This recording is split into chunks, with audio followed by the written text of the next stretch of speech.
I'd like to share with you our research on information stealing in federated learning systems based on generative adversary networks. First, I will introduce the concept of federated learning. Then we will look at different types of adversary attacks on it, especially the information stealing attacks.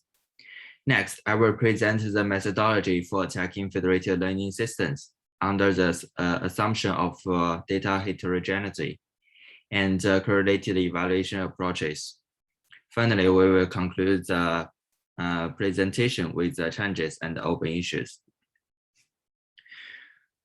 To begin, let's look at this graph. According to a new report from Nokia in 2020, an exponential increase in cellular IoT connections will be observed in the next 5 years. AI, especially the deep learning, is playing a key role in data processing of the smart IoT devices at network edges.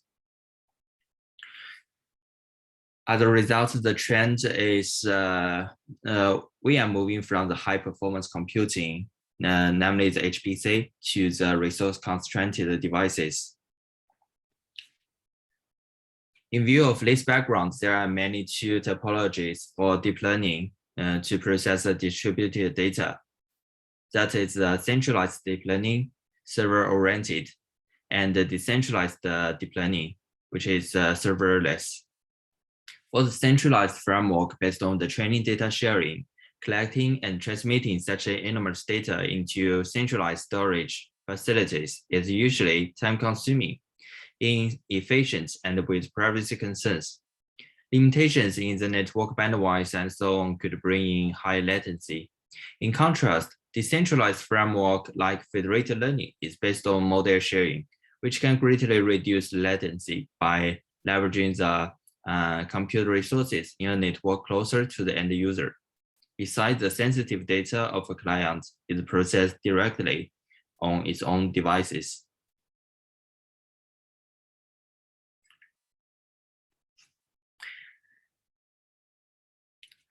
The data privacy has been a major concern. The risk of personal data breaches correlated with the data transmission to centralized computing resources cause data privacy concerns, especially with the increase of data privacy awareness in society. Legal restrictions such as GDPR has been promoted, making the centralized framework even unpractical.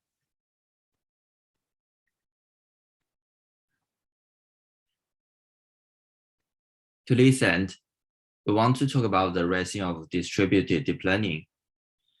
If you look at the bottom left of this graph, nowadays most of the applications or models are based on the deep learning with big data.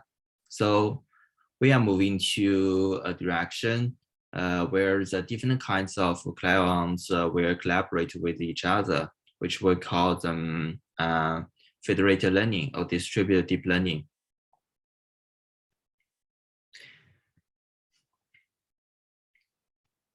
Let's move on to the federated learning. First, the most famous distributed deep learning model is federated learning, or FL, proposed by Google in order to improve the Google Keyboard, the Gboard's performance in next word prediction. Instead of uploading local training data to a central server, federated learning allows participants to initialize and train a machine learning model using their local datasets. Through uploading the parameters of these trained models, the central server conducts an aggregating function to generate a global model for intelligence sharing among participants. Three components of the federated learning includes first the client selection. To reduce the latency of waiting at each round the parameter server, the PS randomly selects a small subset K out of M clients for the local model training and broadcasts the current global model W to the selected clients.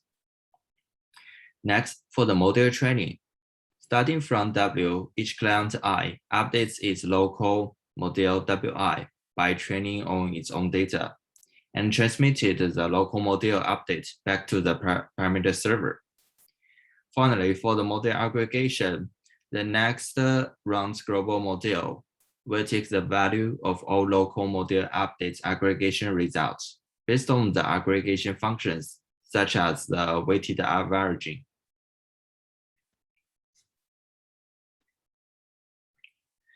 In this regard, the adversarial attacks on federated learning has been attracting people's attention. Especially, we want to discuss the information stealing attack on the federated learning. As we can see, though the privacy-preserving architecture of federated learning, it's still facing the threat of malicious AI. An adversary can compromise such distributed systems by intruding each client as a backdoor. This kind of attack extends its influence to other clients by sharing compromised local model updates. As shown in this graph, the goal of the information stealing attack for the adversary, it wants to reconstruct the data owned by another client. The data is not owned by the adversary itself. It tries to reconstruct it from a noise distribution, such as a Gaussian noise.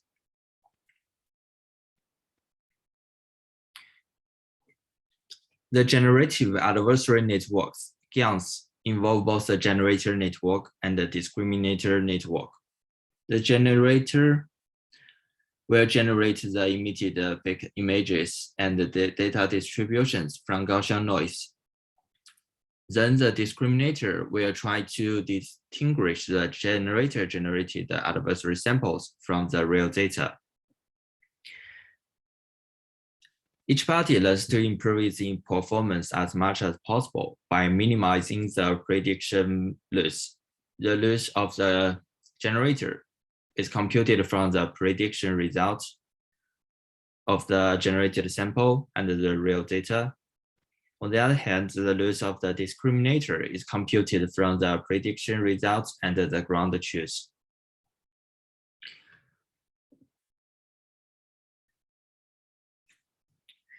In this research, we consider the model architectures as follows. We employed a 4-layer deep convolutional neural network as the architecture for model training, which outputs a tensor of size 11, where the 11th output is associated with the generated results by the adversary.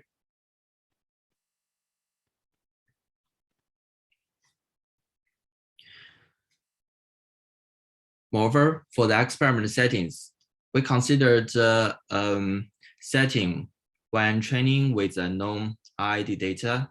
IID means the independent and identically distributed data. As a result, we consider the data heterogeneity when conducting the information stealing attack, where the data owned by each client are non-independent and identically distributed.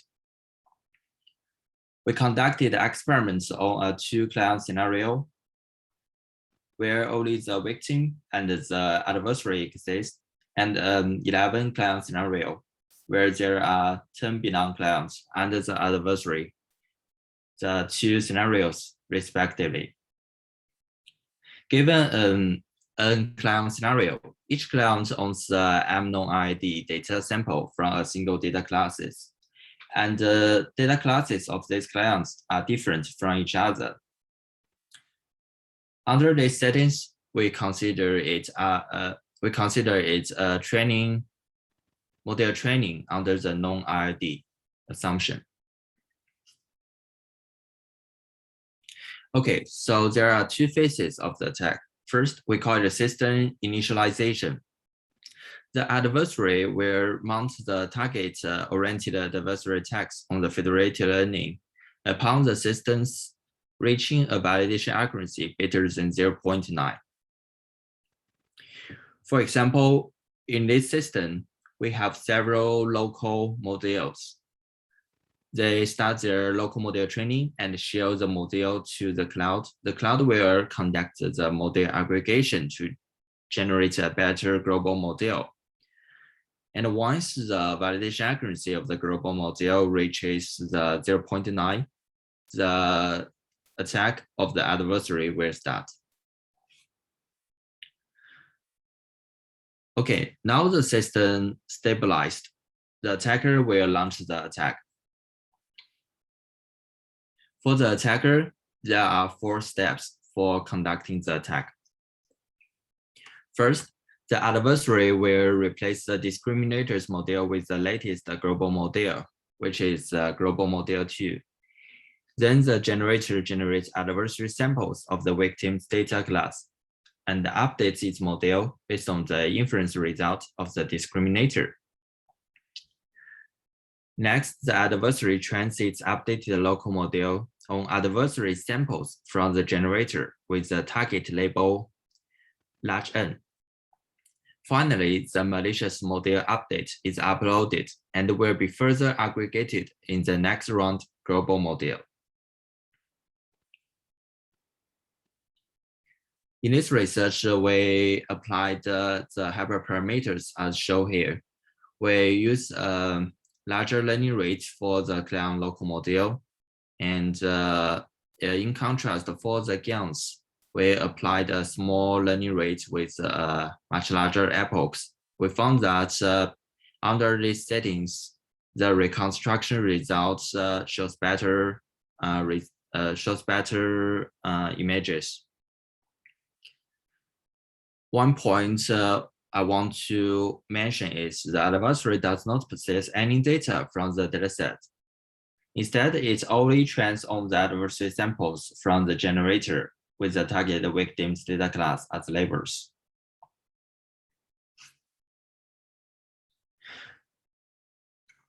In this case, how a malicious update can influence the victim's training. There are 2 steps for the influence of the malicious update.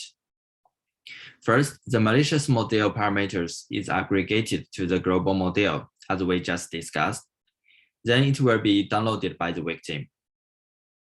The compromised model will allow the victim to expose more detail on its data by training to identify the fake samples from the real ones. And finally, the generator will perform better and better with the feedbacks from the discriminator and reviewing the victim's local training data.